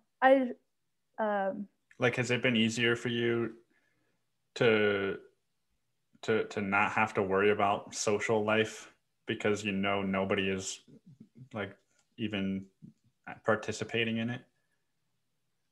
Yeah, I feel like I arrived at that point before, like a little bit before the pandemic. I just remember like earlier back in like April being like, this is a breeze. I could stay home forever. Um, and like obviously I miss my friends. Um, I'm reaching a point now where I like wish I could hang out with friends a lot more. But overall, I wouldn't say that there's like any worries about missing out. I feel like there's so many hobbies that I like to do that I like in my house by myself that I don't really mind. Yeah, like that quilting. I keep looking at it and it's like you're right. Like the part with the blue tape, it Yeah. almost looks like a map, and I really really like Oh, it. I like that. I didn't think about that. Like the blue parts are like a lake or something, or Yeah, that'd be a cool quilt, like making some kind of yeah, like topographical map. yeah. Nice. Thanks for the idea. Yeah. Yeah, quilting's been really fun. Highly recommended if you ever want to pick up some fabric and try it out. What's been your favorite part of the big island? The Big Island. Let's see. Well, we live like half a mile away from Volcano National Park. And there's just so you go to a national park and it's like, okay, big forest, sometimes a mountain, and it kind of all looks the same. But here, lava flow just creates so much, like, so many different environments in like one small area. So there are these things called kapukas, which is like you have a forest and there's an eruption, lava flows, and it kind of goes like around a certain part of the forest and essentially like encloses part of the forest into its own biological island. And then things just start to develop there. It's kind of like the birds and the insects and the plants over, I mean, lots of years can develop like really new, unique species. That happens at like a large scale all over the island because the island's been here a while now. But is it an active volcano? There is an active volcano. I think there's maybe a couple. But I didn't know. Jacob explained this to me before we moved. There's like, so like, you know, when you think of like a volcano erupting and it's like smoke and shit everywhere, that's because like those volcanoes are covered and the lava underneath becomes pressurized. And so when it erupts, it like blows up. But here, the volcanoes are open on the top and they're not really blocked by anything. So when they erupt, lava just flows down the side. It's a lot more gradual. I mean, it's still very destructive. Like there's a whole area of the island was displaced in 2018 because of the big lava flow. Wow. But those people like can realistically, with the right resources, find, you know, shelter and stuff. It's not like a quick natural disaster. It's still very traumatic and like not great, but are you able to go to the top and like look at the lava, or is that not a thing? I think so. I haven't looked into it, but I believe you can. I've heard of people that like one of my friends has been to the Big Island and they saw the lava at somewhere. Yeah, lava is such a weird concept. It's like sci-fi almost. Yeah, it's crazy. It's all the beaches here are, because this island is technically like the youngest one. So it's less green than the others, and like because the plants haven't had as much time to develop. And then all the beaches are made of lava rocks. So there's not a lot of like sand. You're kind of like climbing on these like sharp, scraggly black rocks just everywhere. It's really fucking cool though. Yeah, it's great. Yeah, I've only been to Hawaii once when I was like 4 or 5 on a cruise ship. Oh, cool. So maybe in the future now I know somebody that lives on the Big Island. You do. I'm moving though. You're leaving Hawaii? Yeah. And going where? I'm moving back to Wisconsin in January. Oh, to the epicenter. Yeah. And hopefully it'll be a police state, you know. What does that mean? After the November election, you know, depending on how things go. What does a police state mean? That's just a big joke. Jacob and I have this joke that like You know what happened in Kenosha? Oh, there was a black man got shot by the cops fairly recently. I want to say in like September. And like during the protests, some like teenager from Illinois was like part of the alt-right groups that were like there to protect everyone and like shot a protester or shot several. We just like to joke that like if things don't go Trump's way come November, like the Republicans of Wisconsin will revolt because it's a very red state. So we just joke that the police are going to take over and the alt-right's going to help. So in a way, you're on Biden's side, but you're also in favor of police. Oh no, I'm not. Oh, so you're not happy that Wisconsin will become a police state? No, that's completely a joke, and also people are like, "Who is this fucking girl?" Like, no, yeah, that maybe I should have said that. It was an inside joke that didn't have any explanation. Especially like you're not involved with Wisconsin. Why the fuck did I say that to you? You don't understand the political climate up there or anything, but and I'm not explaining it well either, which doesn't help. I hope that Wisconsin is okay post-election. So you hope Trump wins, is what you're saying? No, it's not it. I hope. I mean, I really do hope. Like, I love Wisconsin, and I have a lot of people that live there that I love. Yeah. So I hope that things don't just like kind of go to the shit. I mean, I feel like a lot of the country could potentially go to shit. Either, like, depending on, it doesn't matter which way things go in November. There are gonna be a lot of upset people both ways. Do you remember the election in 2016? Yes, I do. I was there. Do you remember it? No, like, do you remember like people like saying the same exact thing that you just said? Yeah, and I feel like people like were very viscerally upset. But like the world didn't end. No, I don't think the world's gonna end. No. I'm a little worried. Yeah. So why are you moving back to Wisconsin? So we want to go to school, both of us. Jacob is looking to go. I think I told you this back in whenever we saw each other last, but he'd like to go study plants, very into plants. Yes. I decided that I think being a librarian would be really cool.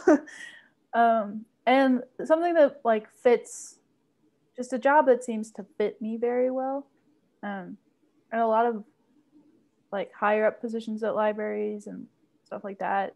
Yeah. Require a master's degree, which like kind of sucks. I don't really want to go to grad school, but I think it's really worthwhile. I fucking love the library. It's like, the more I think about it too, it's like one of the only public spaces that we really have left that are like completely free, made for everyone. And I just really like the idea of being a part of that. Yeah. So you're both going to Wisconsin in an attempt to go to school there. Yeah, I think we'll go to school at some point. I think we're gonna like live and just hang out and work for a while. And you said your mom is there? Oh yeah, she's just been there for like visiting for the past couple months. She still lives in Texas. I see. You know.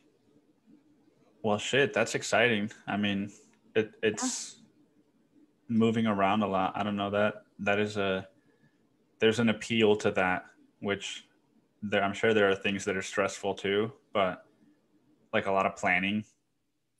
Yeah.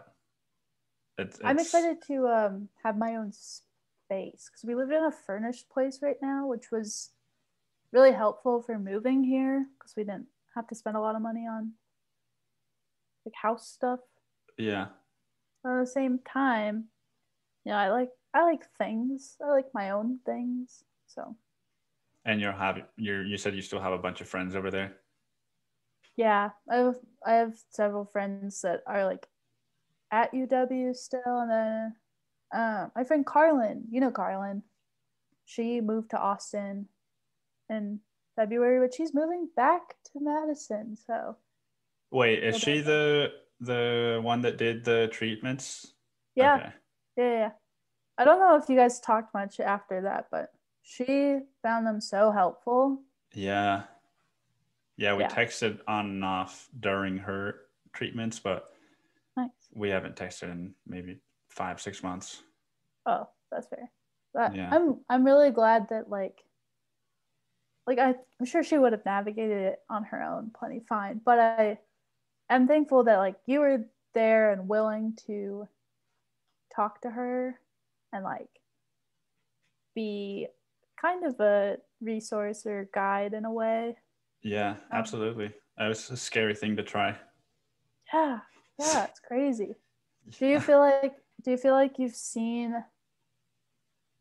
like can you tell me more about your ketamine stuff? Because I'm just curious like how it affected your everyday life. So it's hard to pinpoint, like, oh, well, these are the things that it did. So more than that, I can tell you that from January, which is when I did them, to now, I stopped smoking weed in December, which was a big problem for me. And then in January, I started doing ketamine. And that was like a big thing that I was like one of my jokes when I was trying to do stand-up. And then I was on the ketamine nasal spray for 6 months. Wait, they have a nasal spray? Yeah. So you basically just, like, chilling at home. Yeah, it wears off pretty quickly, but like okay, you're technically allowed 5 sprays a day. I mean, you could fucking do the whole bottle if you wanted. It's your own supervision, but right. It's like capped at 5 a day. And so it helped and it was very nice. But after a while, I got to a point where I was using it the way I was using weed. It's like, oh, I'm going to go on a walk. I'm going to fucking spray myself. And instead of just going on a walk and like being with myself, like I had to be on some kind of drug still. And now I'm not. I haven't been for a couple of months now. And so it's the first time maybe ever since I left high school. Not even high school, because I drank a lot in high school. It's the first time maybe since I was like 12 that I've been just like not really doing any, like I barely even drink a beer anymore. Yeah. How do you feel? Like a lot better, a lot more clear headed, and just like, like on my birthday, which was October 3rd, I worked. Happy birthday. Thank you. I worked all day, and then I came home, and I was just like, the whole day I was by myself pretty much, and I didn't see anyone, didn't see any, like, I didn't see any person that loves me or that I love on my birthday, except my brother and his girlfriend, who brought me a cake at like 10 p.m. Nice. And that was nice. That was nice, right? But it was at the end of the day. And right. So before that, I got home and I go on my phone, and there was a message from my mom, who like we haven't talked, and I read the message, I felt something come up, and then I was like, I could scroll to a different app, but like I could also just put my phone down. And as soon as I put my phone down, I burst into tears for like 30 minutes, just solid, like heavy cry. And I was like, I'm crying on my birthday, and like all those same thoughts. And then I felt like much better afterward. And so I guess, and again, I can't say that this is the ketamine, but I've been able to feel emotions more and just more aware of like when I need to feel an emotion. Mm-hmm. And just like my life is a lot more normal now. Like I That's have awesome. this voice in my head that's like wanting to say like my life is boring, but it's like that's the voice that wants me to go fucking do some crazy shit. Yeah. Yeah. And the maybe more of a tangible thing is that, you know, my podcast, I was just doing it by myself, and I was like, oh, nobody listens to this, but it's fun, so I'm going to keep doing it. And then now I every person that I've reached out to has agreed to come on the show. And it's like all these people that I've fantasized about talking to. And I think that's directly tied to my image of myself and like my self-worth. Yeah. So, I mean, there's a lot of other things too, but just being more compassionate. Yeah. The sessions themselves are like a mind fuck.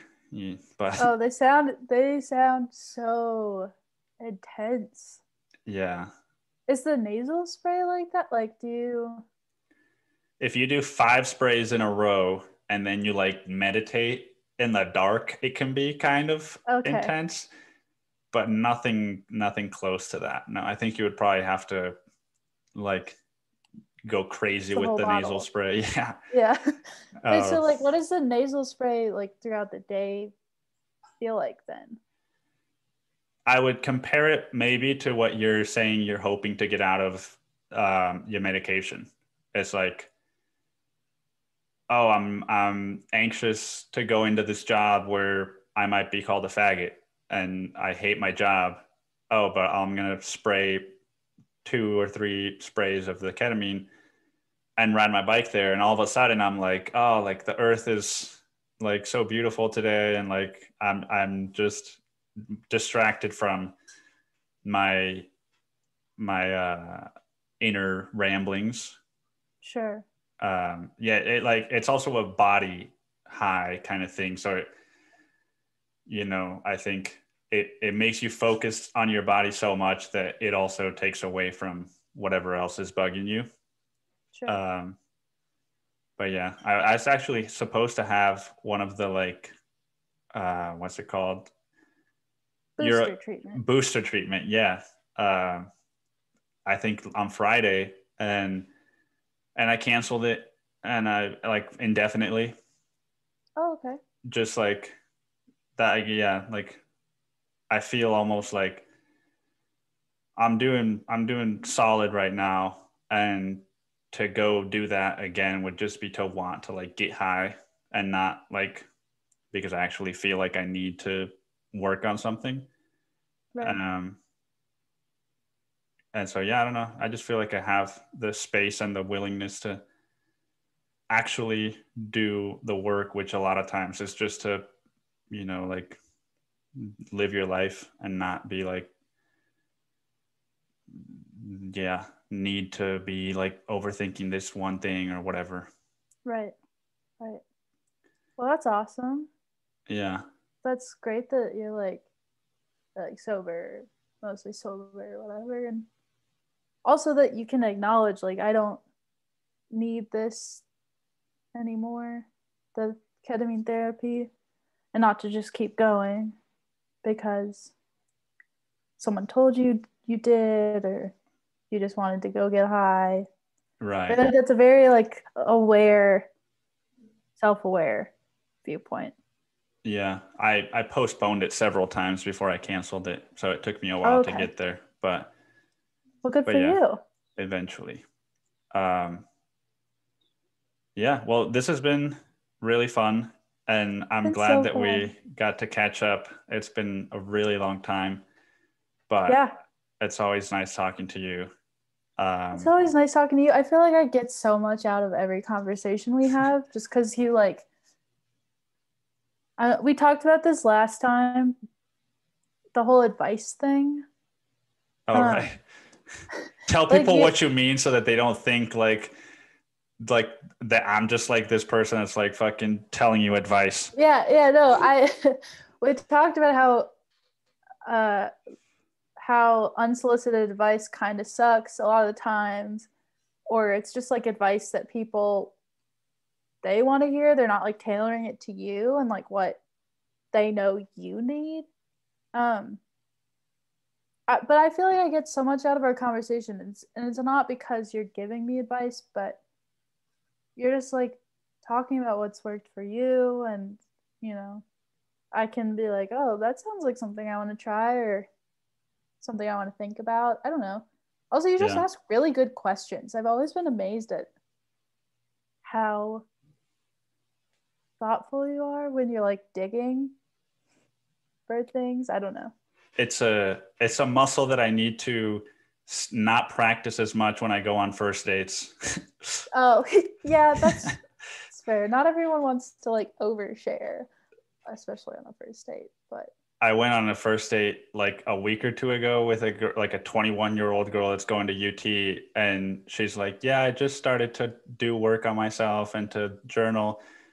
And I was like, so you went in. You said, yeah, I mean, I did, and then she texted me afterward. I don't know if this was just like she didn't want to see me again, and so she was just being kind, but she said like halfway through our conversation, I realized, oh, I'm actually not anywhere near ready to be dating. oh shit. So like, yeah, I mean, which, you know, it's still good that I asked her shit, because otherwise you get into a relationship with somebody that's not ready. But sometimes I Yeah. wonder how much of it is just people like off put by the questions that I ask them. But I'm Yeah, glad that that could you be the find them. case. I'm glad that you find them helpful. Oh yeah, I think they're so fun. Yeah. Well, sweet. Thank you so much for coming on. I will send this to you whenever Sick. I have it ready. And Cool. I was thinking about releasing it not this Friday, but next Friday. So Okay. yeah, I'll email you because I know you're off the media now. Yeah. Oh yeah. I'm glad I mentioned that. Good luck with all that. I'm curious to see how it goes too. And good luck with Hawaii and the move to Wisconsin. Thanks. I Thanks. love you, pal. I love you too. Let's keep in touch. Definitely. All All right. right. Take Thanks for care. having me. Bye. Bye-bye.